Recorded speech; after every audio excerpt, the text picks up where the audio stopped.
I grew up my entire life feeling like I was an imposter. I grew up my entire life feeling like I was a glitch. My voice trembled. It was small, it was quiet. Being a young carer, being a student, being a daughter, being an older sister, I've stumbled a billion times and I'm still stumbling, still trying to go above and beyond the barriers that are put in front of me. I am a survivor of image-based abuse that happened when I was an adolescent girl at 13.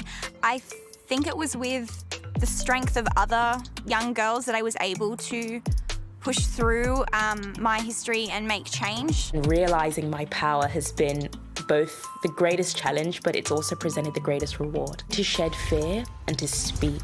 If little Chloe could see where I am now, simply seeing that I'm existing and that I'm here and that I'm alive, I think it would blow her brains out. Speaking at the United Nations, I felt just this excitement and elation inside that I'm getting to do this on a national platform, and I'm just a young woman from Western Sydney. Please look after my world. I speak out for girls' rights because I know I didn't have that voice as a 13-year-old, and I have that voice now. So many young women across the world are finally stepping into their own voice. But we still have such a long way to go. Progress can't truly be made until women everywhere aren't just treated as equals, but are treated as leaders and creators and innovators. Girls, we know that we're extraordinary. Women across the world and young girls are doing so much. In Iran, we're seeing protests where women and young girls who have been silenced for so long by oppressive regimes are speaking up. In Iran, women are fighting. The men are like,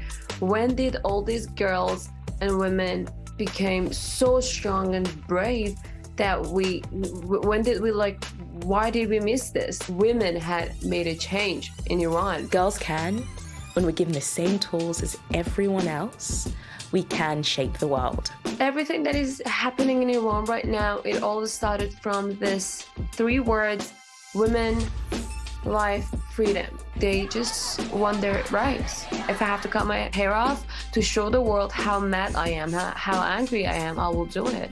Girls can be loud, girls can take up space, and girls can make change. Who you are is exactly who you're supposed to be. You are magic. Girls are magic. Speak the truth, even if your voice trembles, even if it quakes. As a girl who didn't really believe in herself, I know that girls can always do what they really want to do. And if you be brave enough, you will get it done. Women are so much stronger than what they really think they are. I'm quite proud of who I am and who I'm becoming, and what I get to show those younger who look like me, who have the same ambitions like me. Being a young woman and getting to experience what I do in this country particularly is exciting and joyous. Yeah. There is a big difference between women's rights nowadays and even 10 years ago. I look forward to the next decade and the decades to come. Come, it's your turn. You're needed. Powerful words from those young women. But if you look at Australia in particular, the progress we've made over the last decade, and it's mixed. There's been some really good things. The number of women in the House of Reps has increased.